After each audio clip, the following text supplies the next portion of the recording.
తెలంగాణ రాష్ట్ర వ్యాప్తంగా జరుగుతున్న గ్రామ పంచాయతీ ఎన్నికల్లో ఒకే ఇంటికి చెందిన వ్యక్తులు పోటీ పడుతూ పల్లెల్లో సరికొత్త రాజకీయాలకు తెరలేపుతున్నారు. కొమరంభీం ఆసిఫాబాద్ జిల్లా చోర్పల్లి పంచాయతీలో అధికార కాంగ్రెస్ పార్టీ, ప్రతిపక్ష బీజేపీ, బీఆర్ఎస్ ప్రత్యర్థులుగా బరిలోకి దిగారు. బీఆర్ఎస్ మద్దతుతో కమ్మరి కృష్ణ, కాంగ్రెస్ మద్దతుతో కమ్మరి పెంటయ్య పోటీ పడుతుండగా వీరిద్దరి సొంత బాబాయ్ కుమారుడైన కమ్మరి శేఖర్ బీజేపీ మద్దతుతో పోటీ చేస్తున్నారు. ఈ గ్రామంలో మొత్తం 1060 మంది ఓటర్లు ఉన్నారు.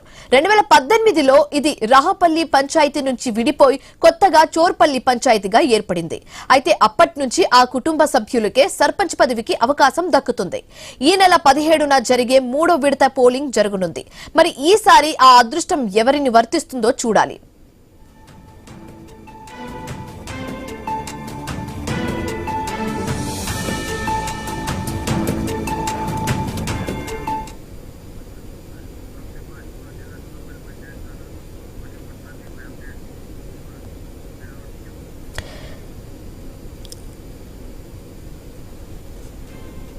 గ్రామ పంచాయతీ ఎన్నికల్లో ఒకే ఇంటికి చెందిన వ్యక్తులు పోటీ పడుతూ పల్లెల్లో సరికొత్త రాజకీయాలకు తెరలేపుతున్నారు. ఇదే అంశానికి సంబంధించి మరింత తాజా సమాచారం మా కరెస్పాండెంట్ శ్రీనివాస్ ఫోన్ ఇన్ ద్వారా అందిస్తారు.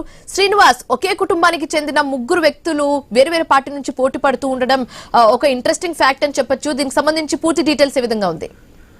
శివాని, తెలంగాణ రాష్ట్ర వ్యాప్తంగా జరుగుతున్నటువంటి గ్రామ పంచాయతీ ఎన్నికల్లోనైతే వింతలైతే చోటు చేసుకుంటున్నాయి. ఒక ప్రాంతంలో ఇటు అత్త కోడలు పోటీ పడుతూ ఉండగా ఒకే ఇంటికి సంబంధించినటువంటి అక్క చెల్లెలు పోటీ పడుతున్న సందర్భాలను అయితే చూస్తాం. అయితే కొమరంభీం ఆసిఫాబాద్ జిల్లా ఆసిఫాబాద్ మండలం చోర్పల్లి పంచాయతీలో మాత్రం ఇటు విచిత్ర వాతావరణం అయితే చోటు చేసుకుంది. ఒకే ఇంటికి సంబంధించినటువంటి ముగ్గురు అన్నదమ్ములు, అది కూడా అధికార కాంగ్రెస్ పార్టీతో పాటు ప్రతిపక్ష బీఆర్ఎస్ బీజేపీ పార్టీలలో ఇటు పోటీ పడుతూ ఉండడం అయితే గ్రామంలోనైతే చర్చనీయాంశంగా మారింది. ఇటు చోర్పల్లి గ్రామానికి సంబంధించి గ్రామంలో ఎస్టీ కుటుంబాలు 7 ఉన్నాయి. అయితే ఈ జీపీకి సంబంధించి ఎస్టీ రిజర్వ్ రావడంతో అయితే ఒకే ఇంటికి చెందినటువంటి కమ్మరి కృష్ణ కాంగ్రెస్ పార్టీ మద్దతుతో బరిలో దిగా కమ్మరి పెంటయ్య బీఆర్ఎస్ పార్టీ తరఫున అయితే పోటీ పడుతూ ఉన్నాడు.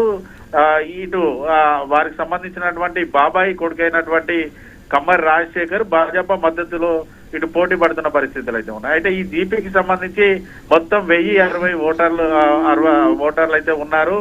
పూర్తిగా కేవలం 15 మాత్రమే ఎస్సీ సామాజిక వర్గానికి చెందినటువంటి మాత్రమే ఈ గ్రామంలో ఉన్న పరిస్థితులు అయితే ఉన్నాయి. అయితే 2018కి ముందు ఈ చోర్పల్లి గ్రామ పంచాయతీ రాహపల్లి గ్రామ పంచాయతీలో విలీనమై ఉండేది. కొత్తగా పంచాయతీల ఏర్పాటు తర్వాతనైతే చోర్పల్లి ఇటు గ్రామ పంచాయతీ అయితే ఏర్పడింది. దాదాపుగా గత 17 ఏళ్లుగా కూడా ఈ గ్రామంలో ఎస్టీ వారికే రిజర్వ్ కావడంతో అయితే ప్రతిసారి కూడా ఇదే ఇంటి నుంచి కూడా సర్పంచ్ అభ్యర్థిగానైతే బరిలో ఉంటున్నారు. వీరి ముగ్గురులోనే ఎవరో ఒకరు సర్పంచ్ గా గెలుస్తున్న పరిస్థితులు అయితే ఉన్నాయి. అయితే ఈ ఏడాది మాత్రం ప్రధాన పార్టీల నుంచి ముగ్గురు అన్నదమ్ములు పోటీ పడుతూ ఉండడంతో అయితే మరి ఓటర్లు ఎవరి వైపు మొగ్గు చూపుతారు, ఎవరిని గెలిపిస్తారు అనేది కొంత ఆసక్తిగానైతే ఉంది. ఎల్లుండి 3వ విడతలో ఈ నెల 17 తారీఖున జరగనున్న పోలింగ్ తోట అయితే ముగ్గురు ఎవరు గెలుస్తారనేది తెలియనుంది. Shivani, right, thanks for the update Srinivas.